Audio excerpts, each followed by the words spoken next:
Why is drug dependence a mental disorder or a mental health issue? This is because it affects the brain in very profound and complicated ways. When a person is using drugs, even if it's alcohol, tobacco, caffeine, opioids, amphetamines, crystal meth, you name it, they all have an effect on the brain where it causes an increase usually in neurotransmission in a particular part of the brain that's known as the pleasure center or desire center. This is an abnormal situation that can happen with time though. So over one-time use, the body tolerates it and they return to normal. But what happens is people discover this is their first time when they use something, they realize they enjoy it and they like it and they want to use again.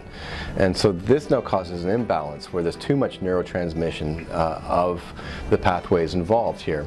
Dopamine is the main neurotransmitter I'm speaking about here. So whether it's cocaine or whatever we're talking about, it tends to increase dopamine production in the brain. This is a feel-good neurotransmitter. I know I'm generalizing here, but this is just a common pathway for most drugs, if not all. And so with increased availability of this drug of choice in the brain and it affecting the neurons, they tend to increase the receptors available for the dopamine transition to try to attenuate or augment, like minimize the effect that this stimulant is causing. So the brain's trying to recover a rebound from an excess of the drug of choice or alcohol. And it does this by increasing the number of receptors available. And this is why tolerance develops, because the more receptors that are there, the less active the drug of choice tends to be.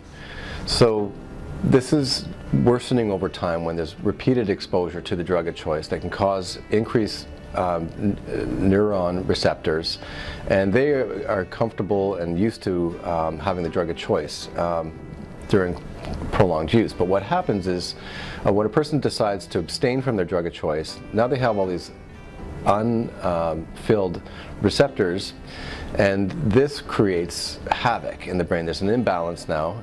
There's no longer the dopamine that the brain is used to, and to help balance with this, there is an increase of other neurotransmitters, ones that don't feel so good. This includes one that's similar to adrenaline, otherwise known as norepinephrine or noradrenaline. And this can feel like a panic attack. This is the one that brings on the agitation and discomfort of withdrawal. To help summarize it, the effects on the brain is that there's an increase in receptors, there's an imbalance of neurotransmission, and when a person is withdrawing, when they abstain from taking their drug of choice, this imbalance causes impaired upregulation of neurotransmitters like norepinephrine, leading to very discomfortable situation. So this is the science, this is fact that explains why there is abnormalities in the brain that occur with addiction, and explains why it is considered a mental illness. Of course, the other side of this equation is the decisions that are made. If one person can look down at it and say, well, this person has no self-control, they have no morals.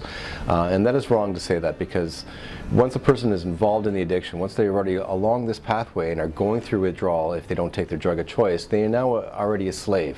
They've also lost their ability to think clearly because they're going through withdrawal. They lose their ability to have proper insight to realize what's going on, and proper judgment to realize that what's going on is wrong. Sometimes they actually do have good judgment. They know what they're doing is wrong, but they don't care because they're feeling so sick. So I hope this helps explain the science behind drug dependency and why it is that it does fall under the diagnosis of mental illness. If you or a loved one are looking for help with substance abuse, call our 24/7 helpline at 1-800-615-1067. A caring addiction advisor is awaiting your call.